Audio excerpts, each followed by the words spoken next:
वाणी तेरी, अमृत वाणी प्रभु, दिव्य वाणी तेरी,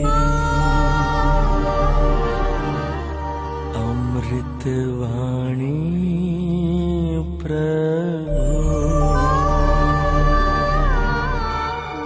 संत यूहन्ना के सुसमाचार अध्याय 15 विशेषकर वाक्य संज्ञा 12 और 13 पर मैं कुछ प्रकाश डालना चाहूंगा। तो प्रभु यीशु कहते हैं, मेरी आज्ञा यह है, जिस प्रकार मैंने तुम लोगों को प्यार किया है उसी प्रकार तुम भी एक दूसरे को प्यार करो। इससे बड़ा प्रेम किसी का नहीं कि कोई अपने मित्रों के लिए अपना प्राण अर्पित कर दे। तो प्रभु यीशु विशेषकर प्रेम करने का संदेश देते हैं, और प्रेम के लिए बाइबल में नए विधान में एक सुंदर यूनानी शब्द दिया गया है। वो कौन सा शब्द है? अगापे। और अगापे का अर्थ क्या होता है? Selfless seeking of the good of the other person. निस्वार्थ मन से दूसरों की भलाई चाहना, भलाई करना, यही अगापे का प्रेम का अर्थ है। लंदन नगर में एक अंधा व्यक्ति एक लालटन लेकर के, लालटन पकड़ करके आगे बढ़ रहा था, डंडे के सहारे आगे बढ़ रहा था। कोई दूसरा व्यक्ति उल्टी दिशा से आ रहा था और उसने उस अंधे व्यक्ति को देखा, उसके हाथ में लालटेन को देखा और उसने उसे पूछा, भाई साहब आप तो अंधे हैं, तो आप क्यों लालटेन पकड़े हैं? तो उस अंधे व्यक्ति ने कहा, मैं अपने लिए लालटेन नहीं पकड़ा हूं, लेकिन दूसरों के लिए लालटेन पकड़ा हूं, ताकि वे ठोकर खा करके गिर ना पड़े। तो मैं अपने लिए नहीं लेकिन दूसरों के लिए लालटेन पकड़ा हूं। तो प्रेम का अर्थ है निस्वार्थ मन से दूसरों के लिए भलाई के कार्य करना और भलाई, उनकी भलाई चाहना। और आज के सुसमाचार में यीशु में आदेश देते हैं, मैं तुम्हें एक नई आज्ञा देता हूं, जिस प्रकार मैंने तुम्हें प्यार किया उसी प्रकार तुम भी एक दूसरे को प्यार करो। तो यीशु ने हमें कैसे प्यार किया? हमें मालूम है, यीशु ने हमारे लिए स्वर्ग को छोड़ा, मानव शरीर को धारण किया, मानव की सभी सीमाओं को अपने में ले लिया और 30 वर्ष की उम्र में यीशु ने अपना सार्वजनिक जीवन प्रारंभ किया और उसने उपदेश देना शुरू किया, पापियों को क्षमा किया, बहुत सारे रोगियों को चंगा किया, आफतों को निकाला और जरूरतमंदों की सहायता की, जो भूखे थे प्यासे थे उन्हें खिलाया पिलाया, और अंत में यीशु ने अपने जीवन को भी कुर्बान किया। और जीवन कुर्बान करने के पहले यीशु ने शिष्यों के पैर धोए, परम प्रसाद की स्थापना भी की। तो इस प्रकार यीशु ने हमारे प्रति अपने प्यार को दिखाया है। तो जैसे यीशु ने हमें प्यार किया वैसे ही हमें एक दूसरे को प्यार करना है। यदि आप यूहन्ना का सुसमाचार अध्याय 13 पढ़ेंगे, वाक्य संख्या 34 और 35, वहां पर भी यीशु कहते हैं, मैं तुम्हें एक नई आज्ञा देता हूं, एक दूसरे को प्यार करो जैसे मैंने तुम्हें प्यार किया है। यदि तुम एक दूसरे को प्यार करोगे तो लोग जान जाएंगे कि तुम मेरे शिष्य हो। तो प्रभु यीशु बार बार कहते, मैं तुम्हें एक नई आज्ञा देता हूं। यदि यह नई आज्ञा है तो पुरानी आज्ञा क्या है? अपने पड़ोसी को अपने समान प्यार करो। लेवी ग्रंथ अध्याय 19 वाक्य संख्या 18 में इस वचन को हम पढ़ते हैं, अपने पड़ोसी को अपने समान प्यार करो। तो पड़ोसी को अपने समान प्यार करो और नई आज्ञा एक दूसरे को प्यार करो जैसे मैंने तुम्हें प्यार किया। उन दोनों में अंतर क्या है? पुरानी आज्ञा का मतलब है अपने पड़ोसी को अपने समान प्यार करो, मतलब मैं अपने को प्यार करता हूं इसलिए मैं अपने को खिलाता हूं, पिलाता हूं, कपड़ा पहनाता हूं, सुलाता हूं, तो जैसे मैं अपने को प्यार करता हूं, दूसरों को भी प्यार करना, दूसरों को भी खिलाना है, पिलाना है, कपड़ा पहनाना है, सुलाना है। तो जैसे मैं अपने को प्यार करता हूं वैसे दूसरों को प्यार करना है। लेकिन नई आज्ञा में प्रभु यीशु कहते हैं जैसे मैंने तुम्हें प्यार किया वैसे तुम भी एक दूसरे को प्यार करो। और यीशु ने अपने जीवन को भी कुर्बान करके हमें प्यार किया, हमारे लिए अपने को पूर्ण रूप में अर्पित किया। अर्थात नई आज्ञा और पुरानी आज्ञा में अंतर यह है, नई आज्ञा में दूसरों को अपने से भी बढ़कर प्यार करना है। यीशु ने हमें अपने से भी बढ़कर प्यार किया, इसलिए अपने जीवन को कुर्बान किया।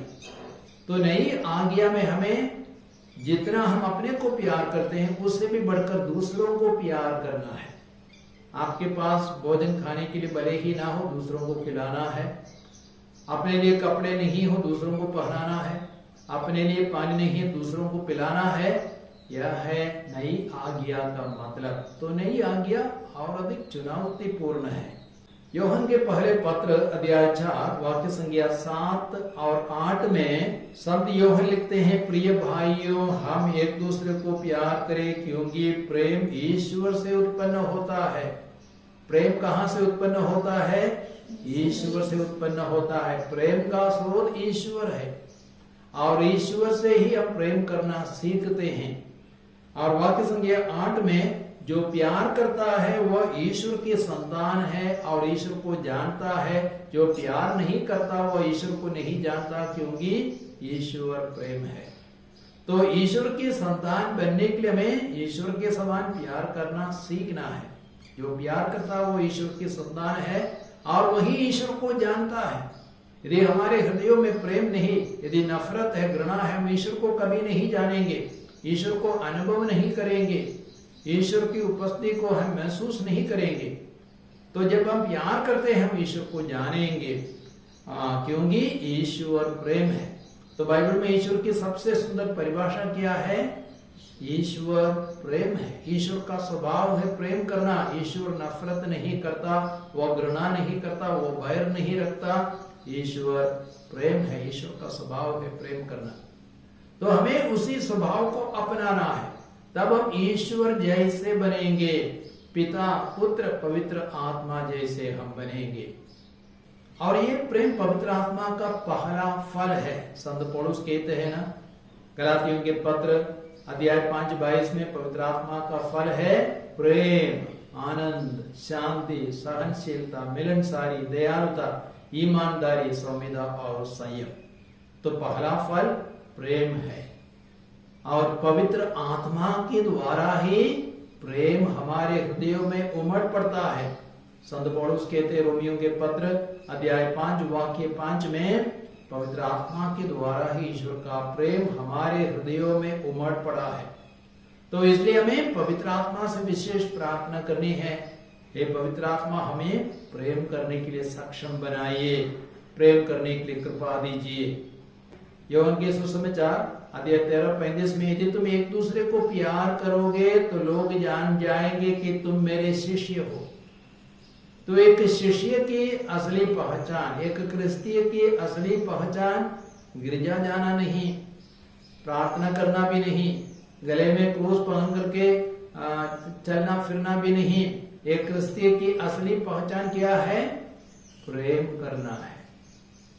तो जब हम प्रेम करते हैं वास्तव में हम प्रभु यीशु के शिष्य बन जाते हैं। लोग भी हमें यीशु के शिष्यों के रूप में जानेंगे। मदर तेरेसा ने कहा है, the world today is hungry not only for bread but hungry for love, hungry to be wanted, hungry to be loved. अर्थात संसार सिर्फ रोटी के लिए नहीं, उससे भी बढ़कर प्यार के लिए भूखा है। और लोग चाहते हैं कि अन्य लोग उन्हें चाहे, और लोग चाहते हैं कि अन्य लोग उनको प्यार करें। तो ये सारा संसार प्यार के लिए भूखा है। तो जितने अधिक हम प्रेम करेंगे हम संसार की भूख को मिटा सकेंगे, संसार की प्यास को बुझा सकेंगे। संत पौलुस कहते हैं कुरिन्थियों के पहले पत्र अध्याय 13 वाक्य संख्या 13 में, विश्वास, भरोसा, प्रेम, ये तीनों बने रहते हैं, इनका कभी अंत नहीं होता है, लेकिन इनमें सबसे महान प्रेम है।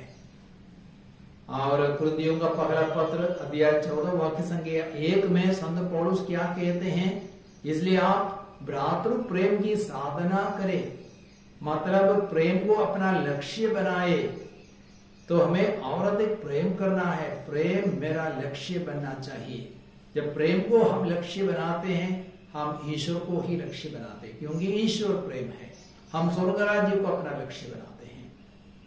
तो आइए आज हम और अधिक प्रेम करने के लिए प्रभु से कृपा मांगे, आशीष मांगे।